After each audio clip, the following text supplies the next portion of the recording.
All right, continuing to catch up with our first guest this morning, Dan Smith from Friends of Mountain Rescue. Now, Dan, you have in your hand a headlamp. This is a basic black diamond. This is sort of the lower end of the line by lumens.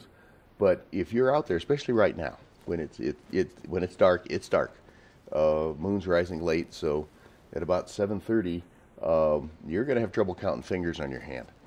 You are now immobile, because if you start trying to move in that dark, you are going to trip. You're going to fall. You're going to step on a log. You're going to fall over a cliff. You're going to do something really bad. This doesn't weigh much. They're, if you get them on sale, in $20 range. I've got one in every pack because I'm lazy, and I don't raid packs for gear. I just have them, though I did have to raid my wife's pack for this one this morning. Have one of these with you, because now you're not immobile. Still call us when you're nervous about where you are, but now you're not scared. Mm-hmm. People a certain percentage of people, when you get them in total dark, go totally off their pins, and you really don't want that. So this is nice light. Animals don't like light, so they'll stay away from you. You might find somebody else who's also lost, and you've got a light, and you might help them. But you're much more comfortable, and you have some mobility. Right. Without the headlamp at night, you have no mobility, and you're going to get yourself hurt.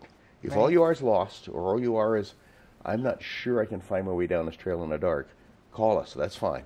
But if you have one of these, we're going to put one of these on you anyway. We carry spares. I mean, as you and I were talking, most people who carry this in their main pack have 2 or 3. Right. You know, I have one in my car. I have one in my pack. I have one for my dog. And, you know, as I was telling you off camera, so years and years ago, you know, I have a dog that likes to explore. And this is where I learned my lesson. He was off leash. We were out hiking in the woods. We had just moved. And so we were on a favorite trail of ours, but it was around dusk. And he ended up chasing down a mama moose and her baby. And it was terrifying. But it was also in that moment that I was like, I am a real Colorado girl, and in my pack I had an extra headlamp, I had an extra layer, I had my cell phone, so you know I was in good shape. I had extra snacks, and I was able to stay out there with him until I wrangled him, and also like keeping the moose at bay. But it was not a good situation, but at least I was prepared. I could see my way out, and I felt really confident about my skills, which was nice. Our moose here are very, very calm moose. They're not afraid of people at all, and they weigh about 1,200 pounds. Yes, they do. And they can stomp the bejesus out of you with those feet. Yeah. So you do not want to. I off camera tell a number of moose stories from Alaska days. But if you're going to carry a headlamp, carry one of these too. It's called a plastic bag. Keeps the headlamp dry, and it also has 3 extra batteries in it. So you almost can't have too many batteries. Right. And we're right in transition between AA and AAA, where the big fat ones are going out and the little thin ones are coming in. So you wind up carrying a lot of extra batteries. But this thing, you need it. Mm-hmm. Go buy one. I don't care where. Go buy one. They're LEDs. They're a lot of light for not much electricity.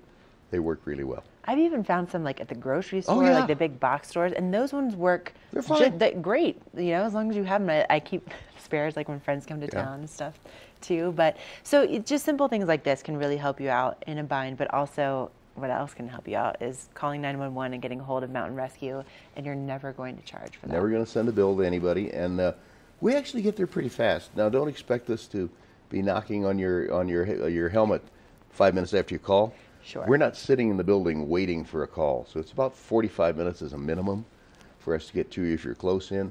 It can be 2, 3, 4 hours. You have to be self-sufficient for that time period. Right. If you don't have any water, you're going to be a little thirsty at the end of 4 hours, so carry some water. I always carry a power bar that I hate. Because then you're not going to eat it. Then I'm not going to snack on it. I'm just going to eat it if I'm really hungry. Right. But then I eat MREs on longer jobs, so I'm a little strange anyway. Well, that's a whole other story. But Dan, thank you so much for coming in. It's always such a pleasure to catch up with you. And where do people find out more information about you? VailMountainRescue.org. Okay, VailMountainRescue.org. Check out that website. Help out these amazing volunteers that are there for you when you really need them. It's an all-volunteer organization, so any donations that you have for their gear, highly, highly appreciated. All right, coming up, we have another look at that local weather forecast. We have snow on the way.